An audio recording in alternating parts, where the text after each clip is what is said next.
আসসালামু আলাইকুম রহমতুল্লাহি ওয়াবারাকাতুহ। আলহামদুলিল্লাহি ওয়াহদা ওয়াসসালাতু ওয়াসসালামু আলা মান লা নাবিয়্যা বা'দা ওয়া আলা আলিহি ওয়া সাহবিহি ওয়া মাওয়ালা। হুমুল্লাযীনা কাফারু ওয়া সাদ্দুকুম আনিল মাসজিদিল হারাম।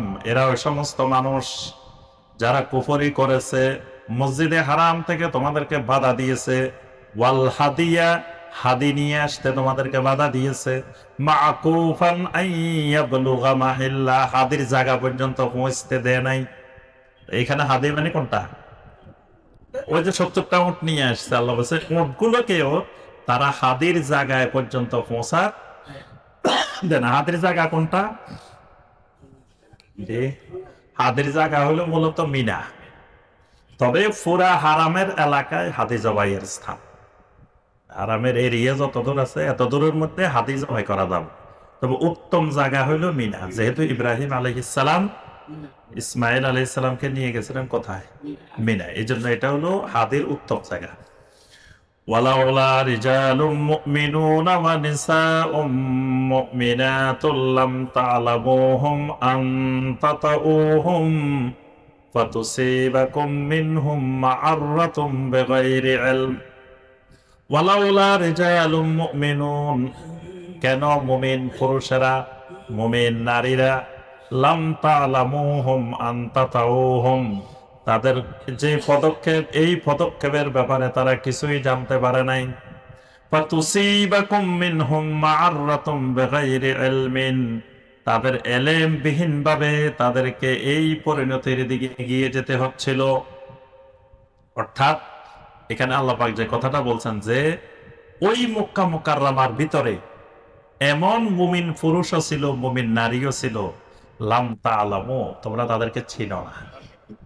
এখন যদি অভিযানটা তোমরা করতা, তাহলে তোমাদের এলেমবিহীন না জেনে তোমরা তাদেরকে হত্যা করে ফেলতা, ক্ষতি করে ফেলতা। অনেক ইমানদার মানুষ মারা যাইত তোমাদের যুদ্ধে, না জেনে না চিনে অনেক ইমানদারও এখানে মারা যাওয়ার সম্ভাবনা ছিল। লিইউদখিলাল্লাহু ফি রাহমাতিহি মান ইয়াশা, আল্লাহ রাব্বুল আলামিন যাকে চান তাকে তার রহমতের মধ্যে প্রবেশ করাই নেন। লাউ তাসাইয়ালু লাআযাবনাল্লাযীনা কাফারু মিনহুম আযাবান আলীমা, যদি এই ক্ষেত্রে ওই কাফেররা যদি পিছনে না হটতো, দূরে না আসতো, তাহলে আমি ওই কাফেরদেরকে কঠিন বেদনাদায়ক শাস্তি দিতাম। এই জায়গায় যদি তারা পিছু না হটতো যুদ্ধের ব্যাপারে, তাহলে এখানে তাদেরকে অবশ্যই কঠিন শাস্তি দেওয়া হতো। ইদ জাআলাল্লাযীনা কাফারু ফি কুলুবিহিমুল হামিয়্যাতা হামিয়াতাল জাহিলিয়্যাহ।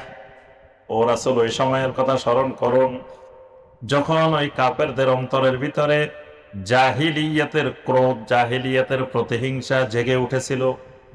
ফাআনজালাল্লাহু সাকিনাতাহু আলা রাসূলিহি ওয়া আলাল মুমিনিন। এমন সময় আল্লাহ রাব্বুল আলামিন তার রাসূলের উপরে, মুমিনদের উপরে এমন এক সাকিনা অবতীর্ণ করে দিলেন। ওয়া আলজামাহুম কালিমাতাত তাকওয়া, তাদেরকে তাকওয়ার কালেমা আল্লাহ পাক দিয়ে দিলেন। কালেমাতুত তাকওয়া, কালেমাতুত তাকওয়া কোনটা? লা ইলাহা ইল্লাল্লাহ। লা ইলাহা ইল্লাল্লাহর আরেক নাম কালেমাতুত তাকওয়া। আল্লাহ পাক বলেন আমি তখন ঈমানদারদেরকে, আমার রাসূলকে আলজামাহুম কালিমাতাত তাকওয়া, তাকওয়ার কালেমাটা তাদেরকে আমি ঢেলে দিলাম।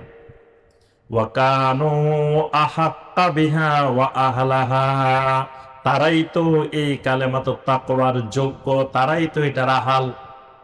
ওয়া কানাল্লাহু বিকুল্লি শাইইন আলিমা, আল্লাহ রাব্বুল আলামিন প্রত্যেকটি জিনিসের ব্যাপারে মহাজ্ঞানী, সব বিষয়ের ইলম আল্লাহর আছে। লাকাদ সাদাকাল্লাহু রাসূলাহুর রুইয়া বিল হক, আল্লাহ রাব্বুল আলামিন তার রাসূলের স্বপ্নকে সত্যে, বাস্তবে পরিণত করে দিলেন। কখন পরিণত করে দিলেন? মানে এখানে আল্লাহ পাক আয়াতটা নাযিল করতেছেন আগেই বলে দিচ্ছেন তার রাসূলকে যে আল্লাহ স্বপ্নে দেখাইছেন, এটা এমনি এমনি দেখান নাই। এই স্বপ্ন অচিরে আল্লাহ বাস্তব হিসাবে প্রতিফলন করে দিবেন। লাতাদখুলুন্নাল মাসজিদাল হারামা ইনশাআল্লাহ, ইনশাআল্লাহ বলছে ইনশাআল্লাহ লাতাদখুলুন্না, অবশ্যই অবশ্যই তোমরা প্রবেশ করবে। কোথায়? আল মসজিদ আল হারাম, মসজিদে হারামে তোমরা অবশ্যই প্রবেশ করবে ইনশাআল্লাহ, ইনশাআল্লাহ। আমিনিন, একেবারে নিরাপদ অবস্থায়। এখানে ওই যে আমাদেরকে বলতেছেন, ইমানদারদেরকে বলতেছেন, আল্লাহ তো ইনশাআল্লাহ বলার দরকার নাই, আল্লাহ আমাদেরকে শিখাইতেছেন যে ইনশাআল্লাহ যে তোমাদেরকে নিরাপত্তার সাথে একেবারে নিরাপদ অবস্থায় এই মক্কায় মসজিদে হারামে তোমাদেরকে ঢুকাবেন। মুহাল্লিকিনা রুউসাকুম ওয়া মুকাসসিরিন, তোমাদের কারো মাথা থাকবে হলক করা, কারো মাথা থাকবে কসর করা। মানে তোমরা যখন মক্কায় ঢুকবে তখন কারো মাথা থাকবে কি হলক, হলক মানে কি মুন্ডন করা, কসর মানে ছোট করা। এই জন্য হজের মধ্যে ওমরার মধ্যে দুইটাই করা যায়, কসরও করা যায়, হলকও করা যায়। তবে হলক করাটা উত্তম। নবী সাল্লাল্লাহু আলাইহি ওয়াসাল্লাম হলককারীর জন্য তিনবার দোয়া করছেন, আল্লাহুম্মা গফির লিল মুহাল্লিকিন, আল্লাহুম্মা গফির লিল মুহাল্লিকিন, আল্লাহুম্মা গফির লিল মুহাল্লিকিন। চতুর্থবার বলছেন আল্লাহুম্মা গফির লিল মুকাসসিরিন। মুকাসসিরিন যারা যারা চুল ছোট করবে, মুন্ডন করবে না, এদের জন্য একবার। যারা মুন্ডন করবে এদের জন্য নবী সাল্লাল্লাহু আলাইহি ওয়াসাল্লাম দোয়া করছেন তিনবার। লা তাখাফুন, সেদিন এমন ভাবে মসজিদে হারামে প্রবেশ করবে কোনো কিছুকে তোমাদের ভয় হবে না, কোনো ভয় নেই, কারণ শত্রুর কোনো ভয় থাকবে না। ফাআলিমা মা লাম তা'লামু, তোমরা যে জিনিস জানো না আল্লাহ রাব্বুল আলামিন সেটা ভালো করে জানেন। ফাজাআলা মিন দুনি যালিকা ফাতাহান কারীবা, অচিরে আল্লাহ রাব্বুল আলামিন তোমাদেরকে এক নিকটবর্তী বিজয় দান করবেন। সুবহানাল্লাহ, মানে বেশি দেরি নেই, এই 6ষ্ঠ হিজরি মাঝখানে 7ম হিজরির পরে 8ম হিজরিতে আল্লাহ সেই বিজয় তোমাদেরকে দিয়ে দিবেন। ওয়াল্লাযী আরসালা রাসূলাহু, তিনি তো সেই আল্লাহ যিনি তার রাসূলকে পাঠিয়েছেন দুটি জিনিস দিয়ে, একটা হলো বিল হুদা ওয়া দীনিল হক, একটা হলো হুদা আর একটা হলো দ্বীনে হক। ইবনে আব্বাস রাদিয়াল্লাহু তাআলা আনহু বলেন হুদা মানে হলো তোমাদেরকে না, একটা হলো এলেম, মানে বিল হুদা ওয়া দীনিল হক, তোমাদেরকে এলেম এবং আমল। হুদা মানে এলেম, দ্বীনে হক মানে আমল, আমলে সালেহ। হুদা মানে এলমে নাফে।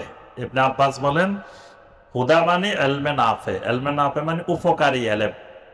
আরেকটা হলো দ্বীনে হক, দ্বীনে হক মানে আমলে সালেহ। আল্লাহ তার রাসূলকে উপকারী এলেম এবং আমলে সালেহ দিয়ে পাঠিয়েছেন। কেন? লিইয়ুযহিরাহু আলাদ-দীনি কুল্লিহি, তিনি সমস্ত দ্বীনের উপরে আল্লাহর দ্বীনকে ইজহার করে দিবেন, বিজয়ী করে দিবেন, শক্তিশালী করে। তাহলে দ্বীন বিজয়ের মাধ্যম কি? এলেম আর আমল, এলমে নাফে আর আমলে সালেহ। এই দুটা ছাড়া কোনোদিন আল্লাহর দ্বীন বিজয় হবে না। যতদিন এই বাংলাদেশের মানুষ এলেমবিহীন চলাফেরা করবে, এলেমের পিছনে যাবে না, এতদিন বাংলাদেশের দ্বীন বিজয়ী হবে। জাহালত দিয়ে দিন বিজয়ী হয় না, দিন বিজয়ী হতে হলে এলেমের পিছনে আসতে হবে। আর একটা হলো আমল, আমল ছাড়া দিন বিজয়। ফজরের নামাজে মুসল্লি নেই, এই দেশে কিসের দিন বিজয় হবে? ফজরের নামাজে নাই, এমনি দিন বিজয়। আল্লাহ এইরকম দিনও বিজয় দিবেন না। এই জন্য আমলে চলে, এলমে নাফে।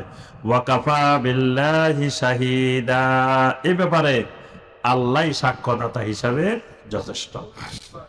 সর্বশেষ আয়াতে আল্লাহ রাব্বুল আলামিন সাহাবায়ে কেরামের এই অভিযানে প্রশংসা করে আল্লাহ রাব্বুল আলামিন এই আয়াত, এই সূরা শেষ করেছেন।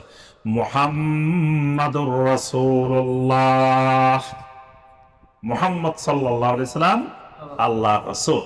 ওয়াল্লাযীনা মাআহু, তার সাথে যারা আছেন, তার সাথে কারা আছেন? সাহাবায়ে কেরাম। আশিদ্দাউ আলাল কুফফার, এদের 1 নম্বর বৈশিষ্ট্য আশিদ্দাউ আলাল কুফফার, এরা কাফেরদের উপরে অত্যন্ত কঠোর। রুহামাউ বাইনাহুম, ইমানদারদের মধ্যে তারা নিজেদের মধ্যে রহমশীল, একজন আরেকজনের প্রতি খুবই রহমওয়ালা।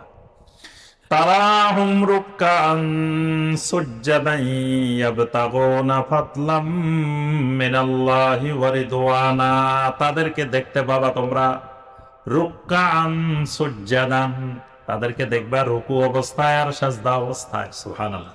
তাহলে সাহাবায়ে কেরামরা বেশি বেশি কি করতেন?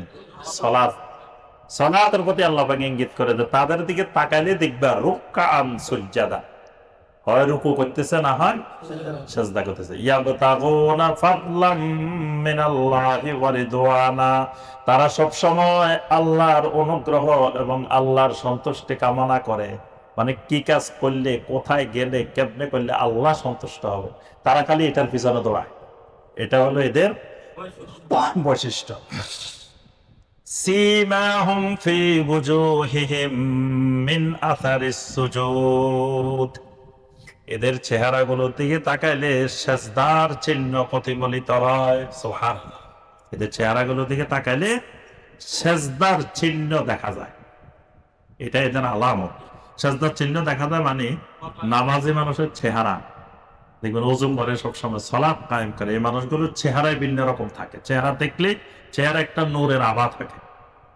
এই জন্য আল্লাহ বলছেন এদের চেহারার দিকে তাকাইলে তোমরা দেখতে পাবে সাজদার প্রভাব, সাজদার আলামত, সাজদার চিহ্ন। যালিকা মাসালুহুম ফিত তাওরাত ওয়া মাসালুহুম ফিল ইনজিল, এদের দৃষ্টান্ত তাওরাতেও আছে, ইনজিলেও আছে। অর্থাৎ তাওরাত ইনজিলে এই বিষয়গুলোর বর্ণনা ছিল। কাযারিন আখরাজা শাতআহু ফাআযারাহু ফাস্তাগলাযা ফাস্তাওয়া আলা সুকিহি। এবার আল্লাহ পাক একটা দৃষ্টান্ত দিয়েছেন যে এদের দৃষ্টান্তটা হলো কিরকম? কাযারিন, একটা শস্য দানার মতো। আখরাজা শাতআহু, যেটা প্রথমে শস্য দানাটা মাটির ভিতর থেকে আস্তে করে বের করে উদ্ভিদ কাণ্ড নিয়ে উপরের দিকে দাঁড়াইছে, ঠেলি উপরে উঠছে। ফাআযারাহু, আস্তে আস্তে এটা শক্তি লাভ করতেছে, একদিন যায় একটু শক্তিশালী হয়, 2 দিন যায় আর একটু শক্তিশালী হয়। ফাস্তাগলাযা, আস্তে আস্তে এত শক্তিশালী হয়েছে, ফাস্তাওয়া আলা সুকিহি, এবার এটা নিজের কাণ্ডের উপরে ভর করে দাঁড়াইছে, গাছটা আবার শক্তিশালী হয়ে উপরের দিকে দাঁড়াইছে।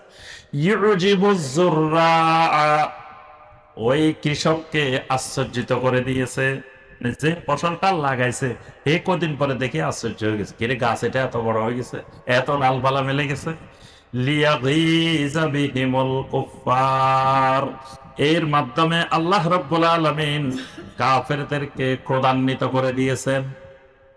মানে এখানে নবী সাল্লাল্লাহু আলাইহি ওয়াসাল্লামের দাওয়াতের ইতিহাস বর্ণনা করছে যে মাত্র কয় বছর আগে এটা মাটির নিচের থেকে বীজ হিসাবে, উদ্ভিদ হিসাবে উঠছে, উঠে আস্তে আস্তে 10 বছরে অনেক চড়াই উতরায় পার হইতে হইতে হইতে হইতে 10 বছর পরে তাইফে গেছেন, তাইফে মারি খায়, তারপরে মদিনায় গেছেন, আস্তে আস্তে গাছ এটা উঠতে উঠতে উঠতে উঠতে এমন জায়গায় গেছে লিয়াগীযা বিহিমুল কুফফার, কাফেররা দেখি কিরে মাত্র 4 বছর আগে দৌড়াইলাম, এখন থেকে এত শক্তিশালী, মাত্র 5 বছর আগে এরকম ছিল, এখন থেকে আরো শক্তিশালী। মানে অল্প দিনে গাছটা কি হইতেছে? শুধু শক্তিশালী হইতে আছে। আল্লাহ পাক একটা দৃষ্টান্ত দিলেন। ওয়া'দাল্লাহুল লাযীনা আমানু ওয়া আমিলুস সালিহাতি মিনহুম মাগফিরাতাও ওয়া আজরান আযীমা। আল্লাহ রাব্বুল আলামিনের ওয়াদা, আল্লাহ অঙ্গীকার করতেছেন, আল্লাহর ওয়াদা, আল্লাযীনা আমানু, যে মানুষগুলো ঈমান আনবে, ওয়া আমিলুস সালিহাত, সাথে সাথে কি করবে? ঈমানেরই দাবি, ঈমান আছে মানে সে আমল করবে, এজন্য আমলটাই ঈমানের অংশ।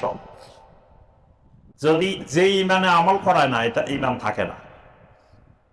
যে ঈমানের দ্বারা মানুষ আমল করে না, এটা ঈমান থাকে না। এজন্য কোরআনে দেখবেন প্রত্যেক জায়গায় আমানুর সাথে ওয়া আমিলুস সালিহাত, যারা ঈমান আনবে এবং আমল সালেহ করবে, মিনহুম মাগফিরাহ, এদের জন্য আছে আল্লাহর কাছ থেকে ক্ষমা, মাগফিরাহ, ওয়া আজরান আযীমা, মহান পুরস্কার। সুবহানাল্লাহ। এই দুইটা ওয়াদা দিয়ে বান্দার এই দুইটা পাইলে আর কিছু দরকার নেই। ইমানদারের যদি আল্লাহ কয় যে তোমার ক্ষমা করে দিলাম, আর তোমার জন্য যাও, ওই যে ওখানে জান্নাত আছে, এখানে কিছু পুরস্কার রাখা আছে, যাও, বাস। আর কিছু দরকার আছে? আর কিছু দরকার নেই। এই জন্য আল্লাহ পাক লাস্টে এই দুইটা জিনিসের সুসংবাদ শুনে শেষ করছে, যারা ঈমান আনবে, আমলে সালেহ করবে, তাদের জন্য আছে মাগফিরা ওয়া আজরান আযীমা, মহান একটা পুরস্কার। আল্লাহ রাব্বুল আলামিন আমাদের সবাইকে এই মাগফিরা এবং আজরে আযীম লাভ করার তৌফিক দান। আল্লাহ সুবহানাহু ওয়া তাআলা আমাদেরকে কোরআনে কারীমের সাথে সম্পর্ক বৃদ্ধি করার তৌফিক দান করুন। কোরআনে কারীমের আলোকে আমাদের জীবনকে আল্লাহ পাক সাজানোর তৌফিক দান করুন। কোরআনে কারীমের তাদাব্বুর করার আল্লাহ পাক আমাদেরকে তৌফিক দান করুন। আমিন ইয়া রাব্বাল আলামিন। আজকে আমাদের সূরা আল ফাত শেষ হয়েছে। আগামী তাফসীরে সূরা আল হুজুরাত ইনশাআল্লাহ। আল্লাহ পাক আমাদেরকে তৌফিক দিন। সুবহানাকা আল্লাহুম্মা বিহামদিকা আশহাদু আল্লা ইলাহা ইল্লা আনতা আস্তাগফিরুকা ওয়া আতুবু ইলাইক। আসসালামু